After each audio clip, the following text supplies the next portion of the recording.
चलिए दोस्तों, कैसे हैं? आशा ही नहीं, पूर्ण उम्मीद है कि आप सभी के सभी स्वस्थ होंगे। और पिछले कुछ दिनों से कुछ निजी कारणों से हम ये लेक्चर प्रोवाइड नहीं कर पा रहे थे, और अब ये कंटिन्यू रहेगा। हम लोग देख रहे थे चैप्टर 6, जिसका नाम है मॉलिक्यूलर बायोलॉजी, या एनसीईआरटी में नाम दिया मॉलिक्यूलर बेसिस ऑफ इनहेरिटेंस। इसी के बारे में हम बात कर रहे थे, जिसका लेक्चर 1 आपने देख लिया होगा। अगर नहीं देखे हैं तो ज़रूर उसको आप देख लीजिए, उसको देखना ज़रूरी है, तब जाके आज का जो पहला स्लाइड होगा वो आपको समझ में आएगा। अभी तक जो हम लोगों ने पढ़ लिया वो ये पढ़ा कि न्यूक्लिक एसिड क्या होता है। वहाँ पिछले लेक्चर में हमने बात किया था न्यूक्लिक एसिड के बारे में, तो हमने आपको बताया था न्यूक्लिक एसिड न्यूक्लियोटाइड का बहुलक होता है। किसका बहुलक है? न्यूक्लियोटाइड का। यानी कई सारे न्यूक्लियोटाइड मिलके जो है एक चेन का निर्माण करेगा, उसी चेन को हम लोग क्या बोलेंगे? Nucleic acid. ठीक है। अब ये न्यूक्लियोटाइड क्या होता है, आज तक तो हमने कभी सुना नहीं न्यूक्लियोटाइड, तो उसके बारे में हमने पिछले लेक्चर में बात किया था। न्यूक्लियोटाइड 3 चीज़ से मिलके बना हुआ है, N2 बेस, पेंटोज शुगर और फॉस्फेट। ठीक है, ये जाके आप ज़रूर देख लीजिए। और हमने आपको जाते जाते ये कहा था कि अगले लेक्चर में ये इस तीनों को हम जोड़ के दिखाएंगे।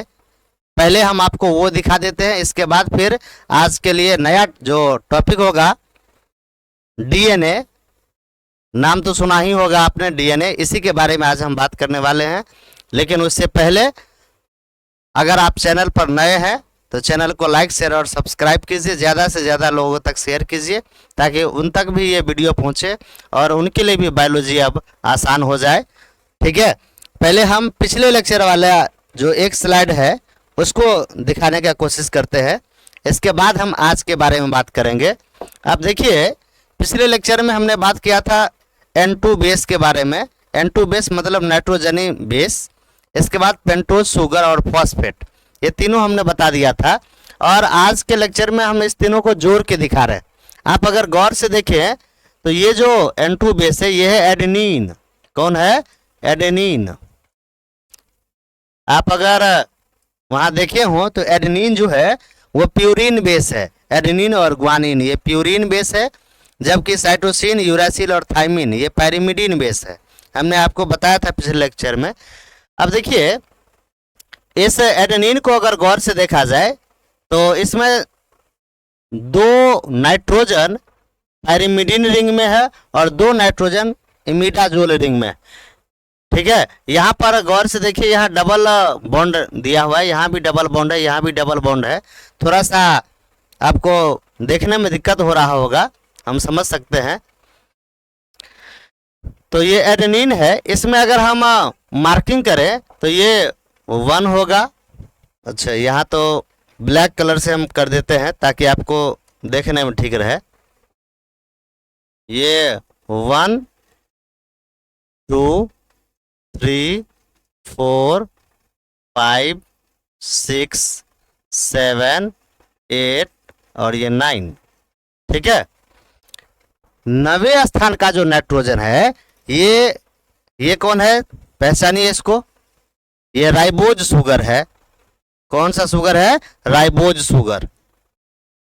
राइबोज शुगर कैसे बोल दिए हम? क्योंकि इसके दूसरे स्थान पर कौन जुड़ा हुआ? ऑक्सीजन। ठीक है, राइबोज शुगर।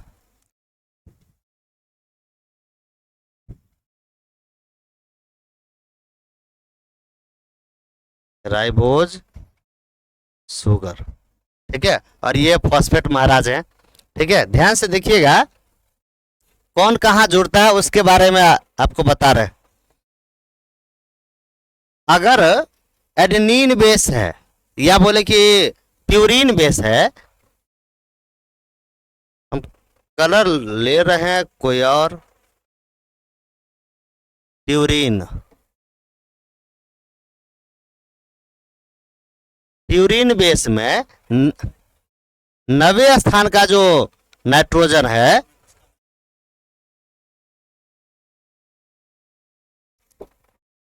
प्यूरिन में 9वें स्थान का जो नाइट्रोजन होगा, यहाँ देखिए 9वें स्थान पर नाइट्रोजन है, ये शुगर के फर्स्ट कार्बन से जुड़ेगा। फर्स्ट कार्बन ठीक है। और शुगर का जो पचमा कार्बन होगा, पचमा कार्बन ये रहा पचमा कार्बन, इससे फॉस्फेट जुड़ता है। ये कौन है? ये है फॉस्फेट। फॉस्फेट, राइबोज शुगर नहीं दिख रहा है, राइबोज शुगर। चलिए, ध्यान रखना है कि प्यूरिन बेस अगर है तो प्यूरिन बेस के 90 स्थान के नाइट्रोजन से शुगर का पहला कार्बन जुड़ेगा, ठीक है। और शुगर के 5वें कार्बन से फॉस्फेट जुड़ेगा, ठीक है। ये तो प्यूरिन बेस रहा तब। लेकिन अगर पैरिमिडीन बेस है तब क्या करेंगे सर? अगर पैरिमिडीन बेस है, पैरिमिडीन बेस,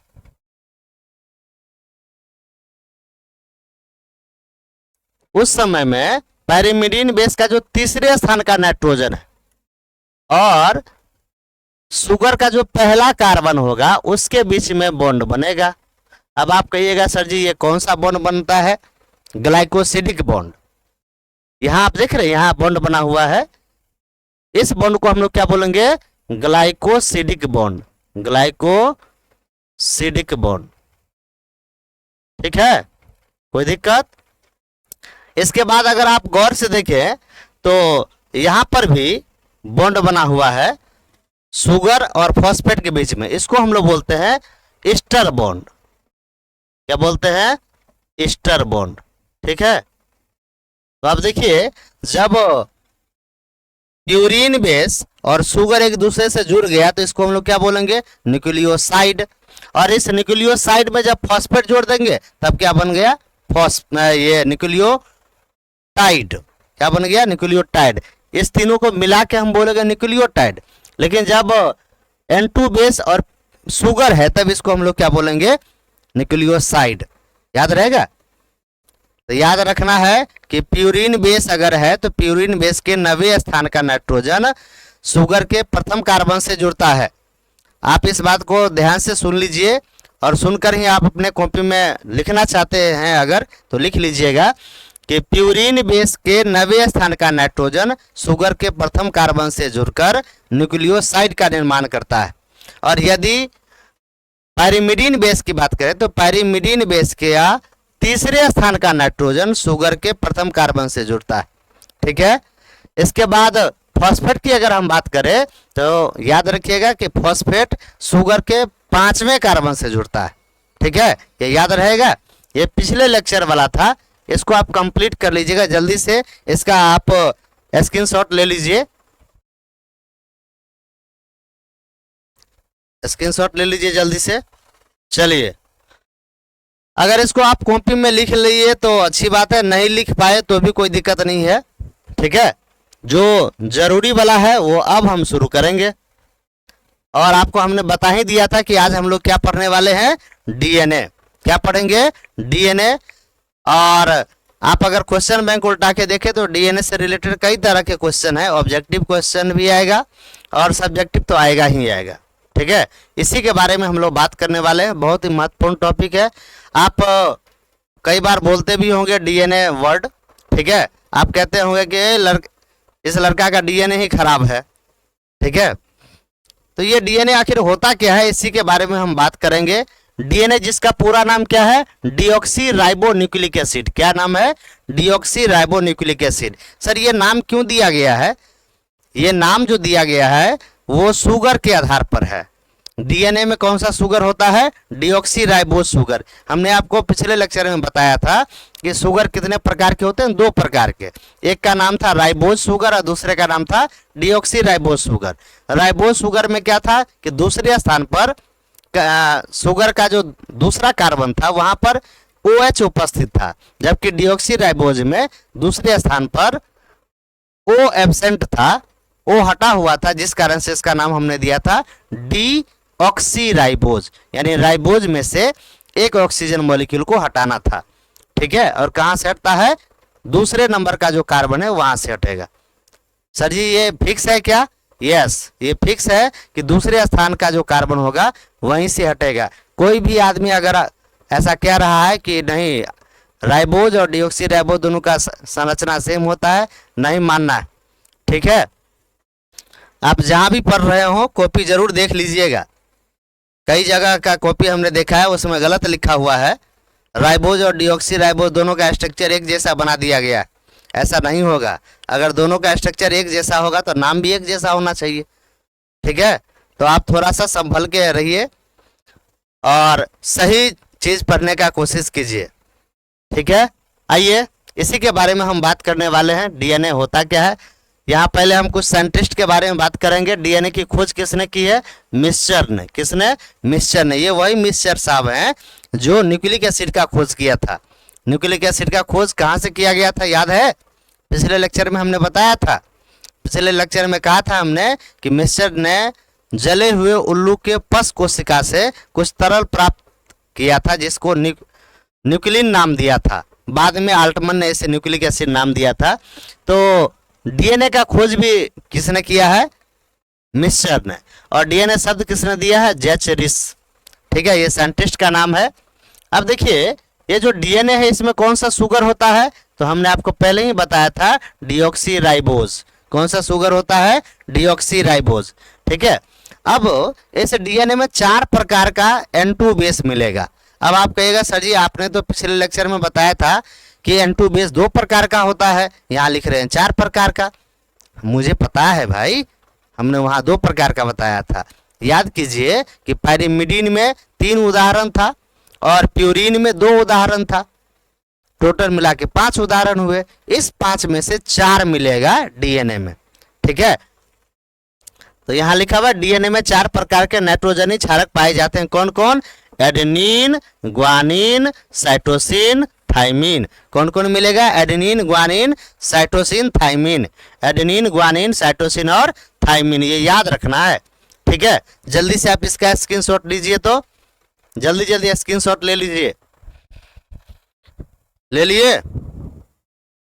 स्क्रीनशॉट लीजिए जल्दी से।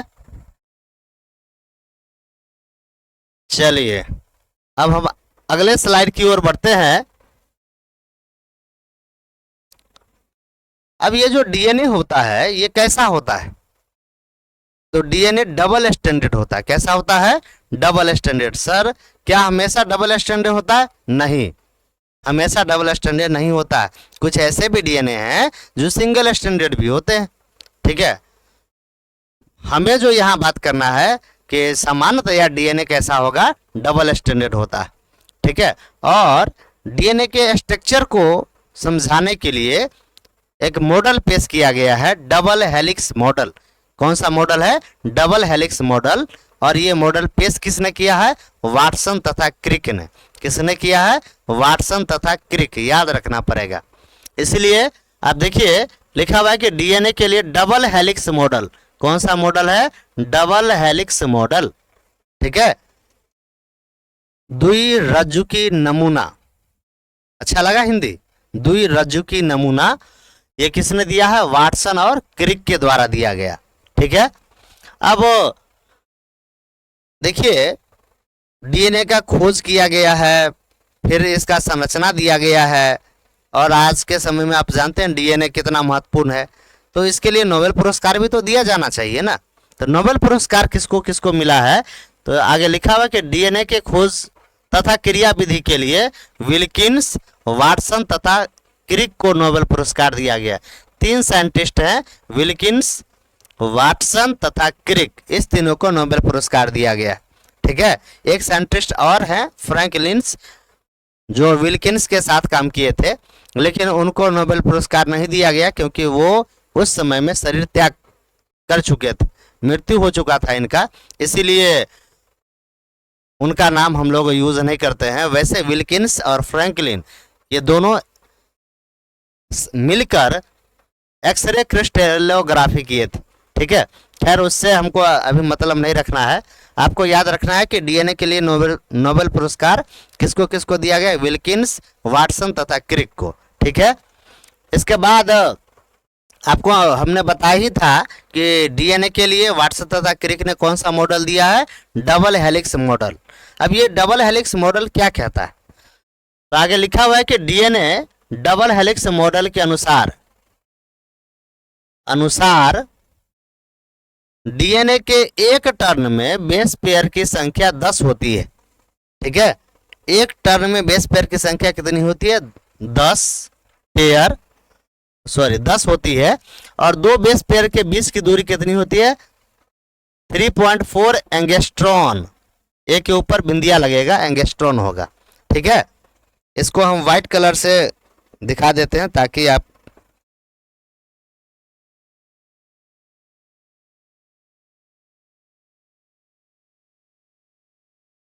जल्दी से आप इसका स्क्रीनशॉट लीजिए। तो अभी आपको समझ में नहीं आएगा कि ये 10 क्यों लिखा गया है, 3.4 कैसे लिख दिया गया। हम आपको बताते हैं, जल्दी से आप इसका स्क्रीनशॉट लीजिए।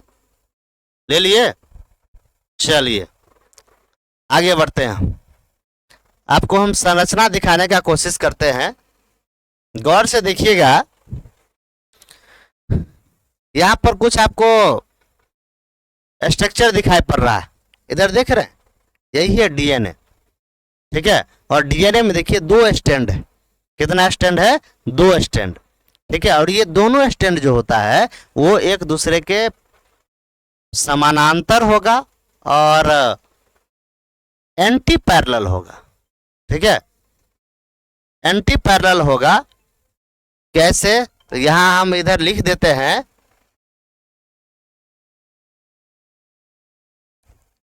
ये दोनों स्टैंड एक दूसरे के एंटी पैरेलल और कंप्लीमेंट्री भी होगा।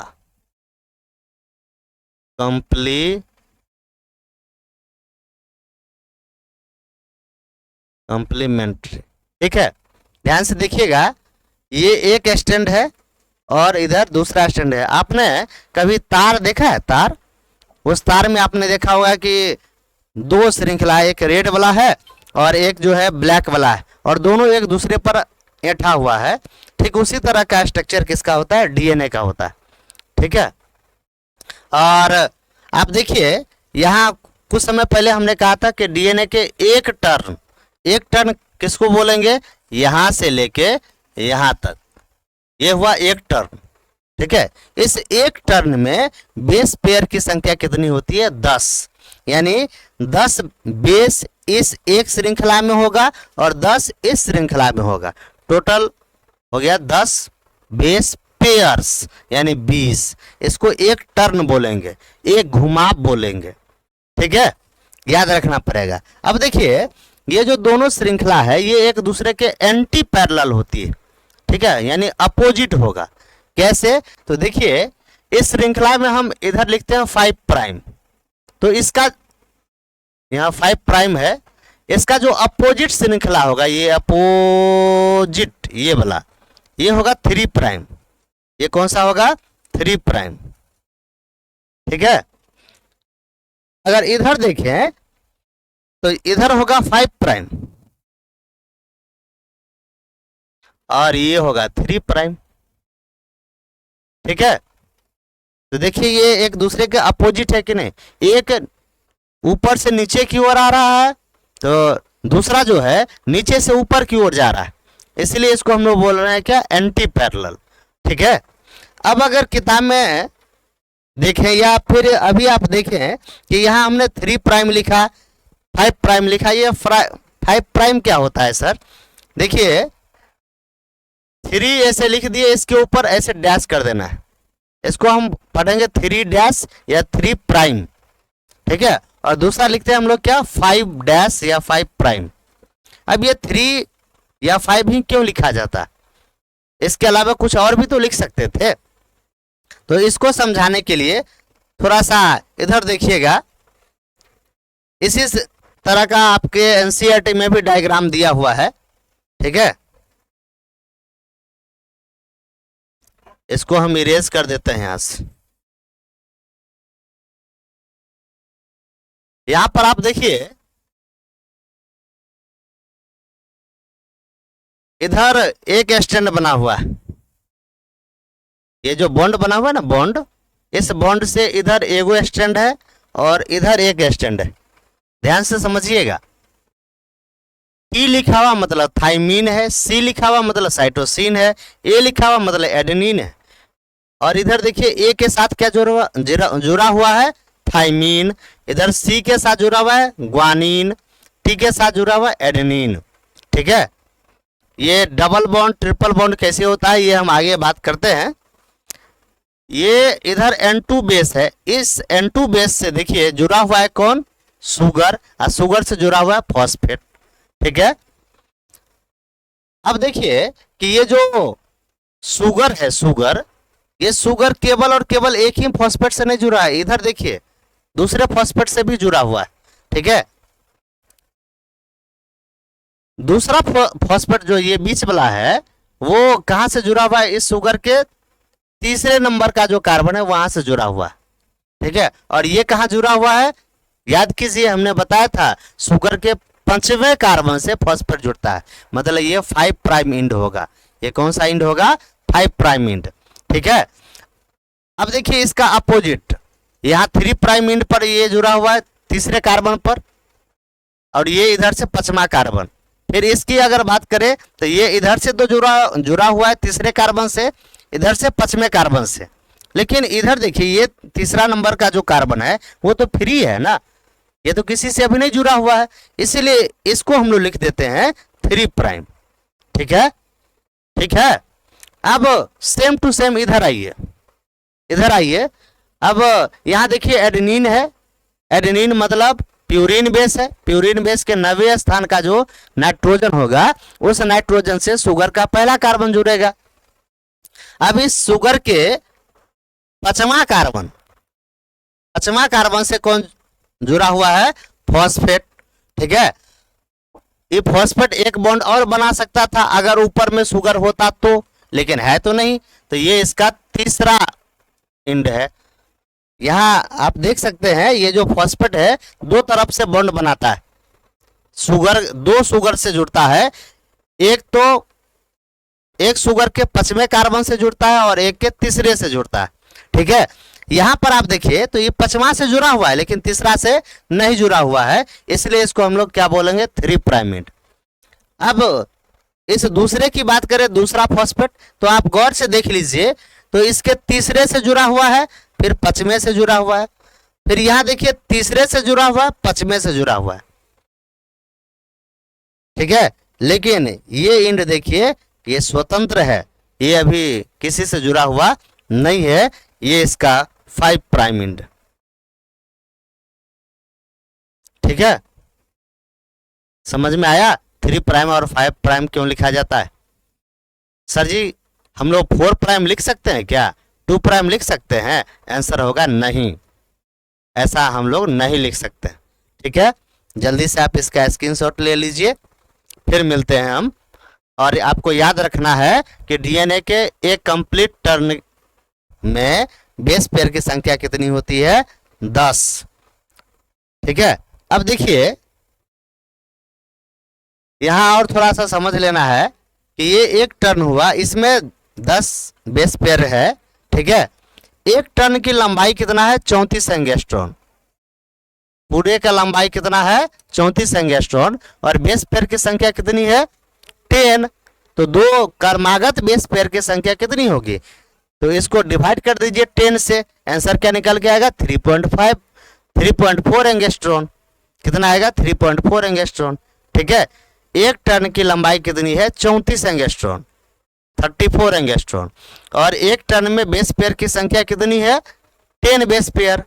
ठीक है, तो दो क्रमागत बेस पेयर के बीच की दूरी कितनी होगी, तो 34/10 कर दीजिए, इक्वल टू कितना आया, 3.4 एंगस्ट्रॉन। इसलिए पिछले स्लाइड में ऐसा लिखा हुआ था। कोई दिक्कत, कोई दिक्कत नहीं। चलिए अब हम अगले स्लाइड की ओर बढ़ते हैं। यहां पर दिया हुआ है कि डीएनए के दोनों स्ट्रैंड में उपस्थित नाइट्रोजन क्षारक एक दूसरे से हाइड्रोजन बंध द्वारा जुड़े हुए होते हैं। डीएनए में दो श्रृंखला था, एक श्रृंखला ऐसे था, ऐसे दो श्रृंखला था ना, तो इस श्रृंखला में आपने देखा था कि एडेनिन थाइमीन से जुड़ा हुआ था, ग्वानिन साइटोसिन से जुड़ा हुआ था। वही बात यहाँ लिखा हुआ है कि डीएनए के दोनों स्ट्रैंड में उपस्थित नाइट्रोजन क्षारक एक दूसरे से किस बॉन्ड द्वारा जुड़ा हुआ होता है? हाइड्रोजन बॉन्ड द्वारा। ये याद रखना पड़ेगा, ठीक है। यानी ये दोनों श्रृंखला आपस में किस बॉन्ड द्वारा जुड़ा हुआ होता है? हाइड्रोजन बॉन्ड के द्वारा। अब किसके साथ कौन जुड़ेगा? तो ये भी आपको याद रखना पड़ेगा। एडेनिन जो है थाइमीन के साथ जुड़ेगा डबल हाइड्रोजन बॉन्ड के द्वारा। एडेनिन जुड़ेगा किससे? थाइमीन से। कितने हाइड्रोजन बॉन्ड द्वारा? तो डबल हाइड्रोजन बॉन्ड द्वारा। और साइटोसिन जो है वो जुड़ेगा ग्वानिन से ट्रिपल हाइड्रोजन बॉन्ड द्वारा। 1 2 एंड 3 ट्रिपल हाइड्रोजन बॉन्ड के द्वारा कौन जुड़ेगा? ग्वानिन साइटोसिन से, ठीक है। ये भी आपको याद रखना पड़ेगा, ठीक है। तो ए जुड़ेगा टी से और जी जुड़ेगा सी से, तो याद रखेंगे ATGC। क्या याद रखेंगे? ATGC। यानी डीएनए में एडेनिन जुड़ेगा थाइमीन से और ग्वानिन जुड़ेगा साइटोसिन से। अब इसी को उल्टा भी आप कर सकते हैं। किसी के मन में होगा सर आपने तो कह दिया एडेनिन जुड़ता है थाइमीन से, और कोई आपसे पूछ दिया कि थाइमीन किससे जुड़ेगा? आप कहेगा सर जी तो आपने तो बताया ही नहीं। अरे एडेनिन जुड़ेगा थाइमीन से, इसका मतलब थाइमीन जुड़ेगा एडेनिन से, ठीक है। उसी तरह से ग्वानिन जुड़ता है साइटोसिन से, इसका मतलब ये हुआ कि साइटोसिन जुड़ता है ग्वानिन से, ठीक है। अब इस अगर बॉन्ड को गौर से देखिए तो एडेनिन जो एक प्यूरिन बेस है और थाइमीन पायरिमिडीन बेस है, उसी तरह से यहाँ देखिए ग्वानिन प्यूरिन बेस है और साइटोसिन पायरिमिडीन बेस है। इसका मतलब ये हुआ कि डीएनए के श्रृंखला में एक तरफ प्यूरिन बेस तो दूसरे तरफ कौन होगा? Pyrimidine base. दूसरे तरफ पायरिमिडीन बेस तो पहले तरफ प्यूरिन बेस। कभी भी दो प्यूरिन बेस या दो पायरिमिडीन बेस आपस में बॉन्ड नहीं बनाता है, ये याद रखना पड़ेगा। हमेशा एक प्यूरिन बेस पायरिमिडीन बेस से ही जुड़ेगा या पायरिमिडीन बेस प्यूरिन बेस से ही जुड़ेगा। कभी भी दो सेम तरह का बेस जो है आपस में जुड़ने का काम नहीं करता है। तो याद रखेंगे ए जुड़ेगा किससे? थाइमीन से, यानी एडेनिन जुड़ेगा थाइमीन से और ग्वानिन जुड़ेगा साइटोसिन से, ठीक है। अब इसी बात को देखते हुए हमने यहाँ लिख दिया पायरिमिडीन बेस हमेशा प्यूरिन बेस से जुड़ा होता है, ठीक है। आप कह सकते हैं सर जी हम पायरिमिडीन बेस नहीं लिखेंगे, हम लिखेंगे प्यूरिन बेस हमेशा पायरिमिडीन बेस से जुड़ा होता है। अरे बात तो बराबर ही है, ठीक है।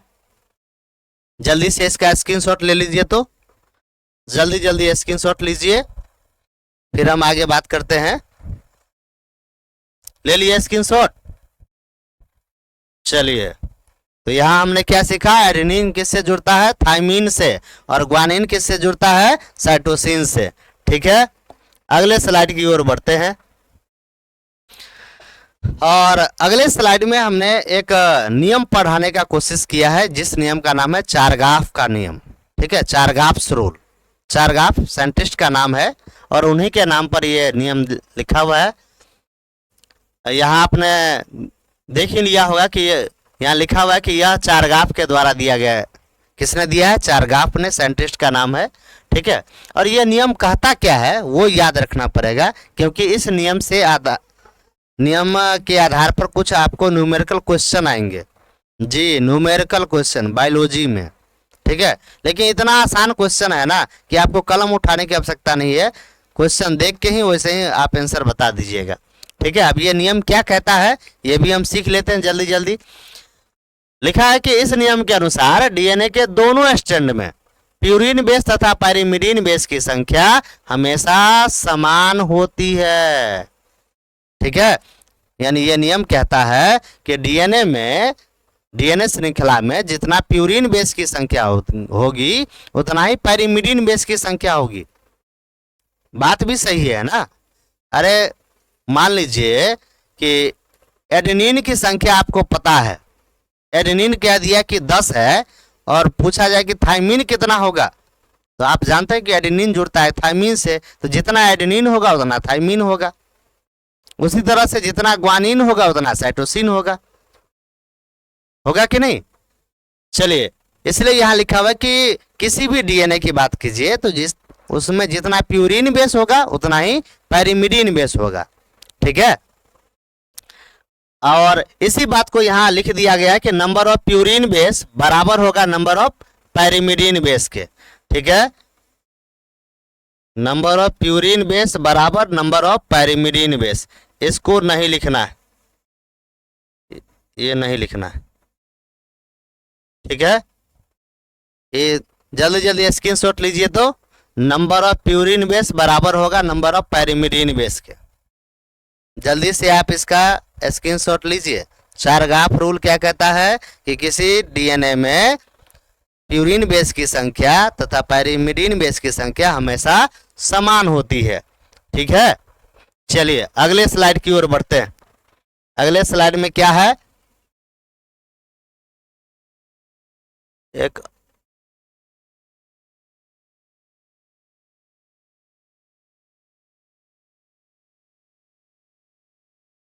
अच्छा यहाँ कुछ और समझाना था।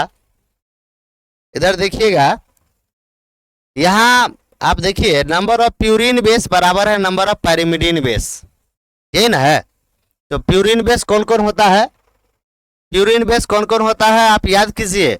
सर जी प्यूरिन बेस होता है एडेनिन, सॉरी इसको वाइट करना पड़ेगा।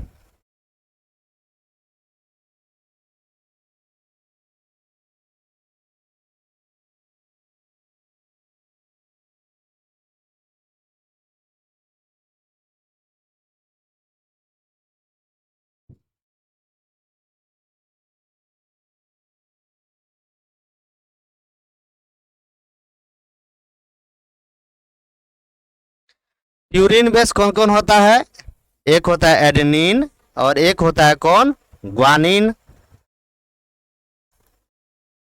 ग्वानिन और इधर क्या दिया हुआ नंबर ऑफ पैरिमिडीन बेस, यानी ये बराबर किसके होंगे, पैरिमिडीन बेस इसमें कौन कौन होगा, पैरिमिडीन बेस इसमें होता है थायमीन और साइटोसिन। यही तो हमने आपको बताया था। जल्दी जल्दी ये हटेगा तभी तो लिखेंगे। चलिए हट गया। तो यहाँ कौन कौन, टी और सी मिलेगा। ठीक है, अब इसी को हम इधर बट्टा में ले आते हैं। नंबर ऑफ एडेनिन, यहाँ भी नंबर ऑफ लगा देते हैं, इसको पढ़ेंगे नंबर ऑफ एडेनिन। ठीक है, देखिए number of adenine plus number of guanine, और बट्टा में कर देते हैं number of cytosine plus number of guanine, cytosine यहाँ इधर थायमीन था, इक्वल टू 1। ये जो 1 यहाँ लिखा हुआ है, इस 1 को हमने पहले ही मिटा दिया था, फिर से मिटा देते हैं, इसको यहाँ नहीं लिखना है।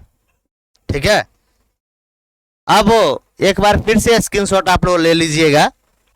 नीचे जो हमने लिख दिया है ये जरूर लिख लीजिएगा, number of adenine plus number of guanine बराबर होगा number of thymine plus number of cytosine. ठीक है, चलिए अब ये जो चारगाफ रूल है, इसी रूल के आधार पर कुछ हम लोग क्वेश्चंस करेंगे। ठीक है, और जो क्वेश्चन एग्जाम में आया हुआ भी है, देखिए क्वेश्चन लिखा हुआ है कि यदि किसी डीएनए स्ट्रैंड में प्यूरिन बेस 32% है, 32%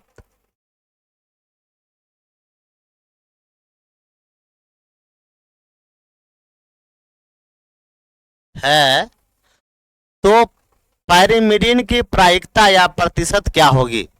ठीक है, ध्यान से देख लीजिएगा। डीएनए में कौन सा बेस दिया हुआ, प्यूरिन बेस, कितना परसेंट है, 32%। तो उसमें पैरिमिडीन कितना होगा बताइए।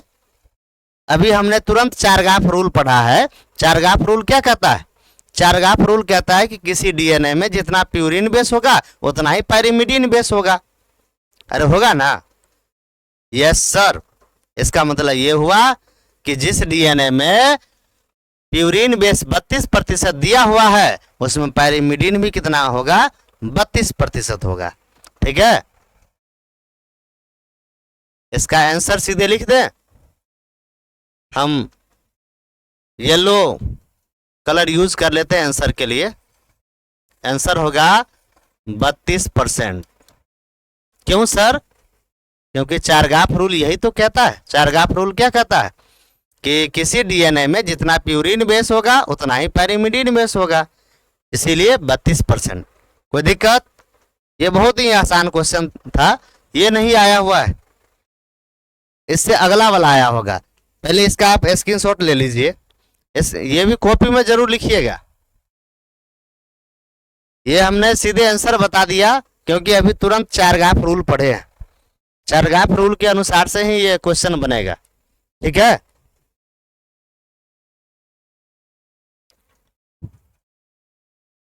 हाँ ये क्वेश्चन आया हुआ है। ये जो क्वेश्चन देख रहे हैं ना, ये आया हुआ क्वेश्चन है। लिखा हुआ है यदि किसी डीएनए स्ट्रैंड में एडेनिन 16% है तो ग्वानिन तथा साइटोसिन कितना प्रतिशत होगा। ठीक है, आइए इसका सॉल्यूशन देखते हैं। सॉल्यूशन या आंसर देखिए। एडेनिन कितना परसेंट है? प्रश्न में दिया हुआ है एडेनिन 16% दिया हुआ है। इसका मतलब ये हुआ कि इस डीएनए में एडेनिन किससे जुड़ता है जी? थाइमीन से। इसका मतलब है कि थाइमीन भी 16% होगा। अरे होगा कि नहीं? Yes sir. तो एडेनिन और थाइमीन ये दोनों कितना परसेंट हो गया? टोटल 32%। ठीक है, अब बच कौन गया? बच गया ग्वानिन और साइटोसिन। ठीक है, और यहां परसेंट दिया हुआ है। परसेंट का मतलब क्या होता है? 100। ठीक है, तो इसको 100 में से 32 को घटा लीजिए, कितना आंसर आएगा यहां बताइए तो? 68, 68 यही ना होगा। अब देखिए ये जो 68% आया ये कौन आया? प्यूरिन ग्वानिन आया कि साइटोसिन? नहीं, न तो ग्वानिन है न साइटोसिन है। ये ग्वानिन एंड साइटोसिन दोनों को कलेक्टिवली मिला के दिया गया। ठीक है, यानी ये जो वैल्यू आया है ये किसका आया है? Number of guanine plus number of cytosine, या percentage of guanine plus percentage of cytosine, वो आया है 68%।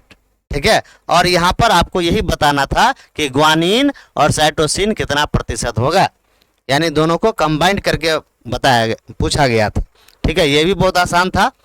जल्दी से स्क्रीनशॉट ले लीजिए। तो कलम आपको उठाने की आवश्यकता नहीं है, देख लीजिए बढ़िया से।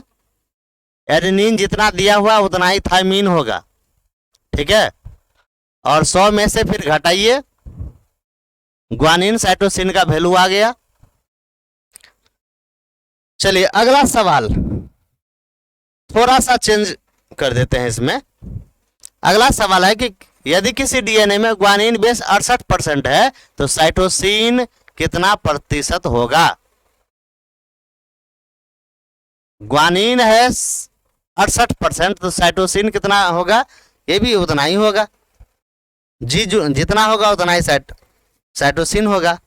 ठीक है, वैसे एक क्वेश्चन शायद और होना चाहिए, पहले हम देख लेते हैं। हाँ, ये क्वेश्चन आप लोग बनाइएगा, ये जरूरी भी है, पूछा हुआ है। ठीक है, इसको देखिए। यदि किसी डीएनए में एडेनिन 18% है तो ग्वानिन कितना परसेंट होगा? एडेनिन कितना है? एडेनिन 18%। सीधे क्वेश्चन देख के आंसर मारने का भूल नहीं कीजिएगा। एडेनिन कितना है? 18%। और पूछ क्या रहा है ग्वानीन, ग्वानीन वाट, ठीक है, ये पूछ रहा है। तो आइए सॉल्यूशन देखिए। इसमें एडेनिन जितना दिया हुआ है 18% दिया हुआ है ना, इसका मतलब है कि थाइमिन भी इसमें 18% होगा। अरे बोलो भाई, 18% होगा कि नहीं? Yes sir. अब इस दोनों को जोड़ दीजिए, कितना हुआ? 18 18 36, 36%। अब इसको 100 में से घटाइए, 100 माइनस 36 बराबर कितना हुआ? बोलो बोलो, 64। ठीक है, ये 64 क्या परसेंटेज पर, ये जो 64 वैल्यू आया है ये ग्वानिन का आया है? नहीं सर, ये ग्वानिन का नहीं है, ग्वानिन और साइटोसिन दोनों को मिला के आया है। ठीक है, लेकिन हमसे पूछ क्या रहा है? केवल ग्वानिन। ठीक है, ये वैल्यू किसका आया?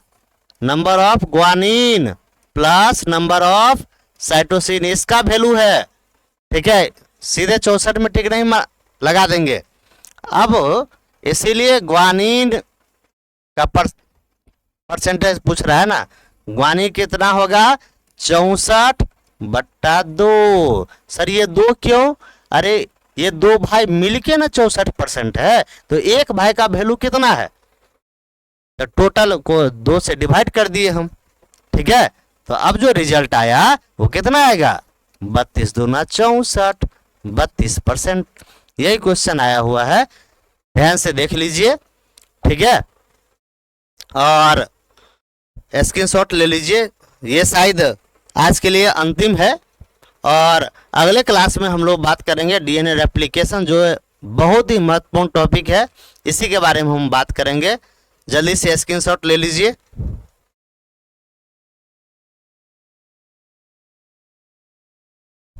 इस क्वेश्चन को जरूर याद रखिएगा। ले लिए स्क्रीनशॉट?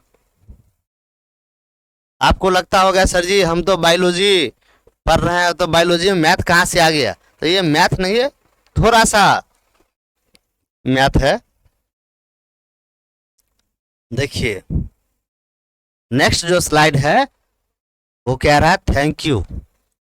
और थैंक यू किस बात की भाई? क्योंकि आपने इतना देर से लेक्चर देखा है। थैंक यू आपको इसलिए दिया जा रहा है क्योंकि आप शेयर कर रहे हैं, नहीं कर रहे हैं तो कीजिए।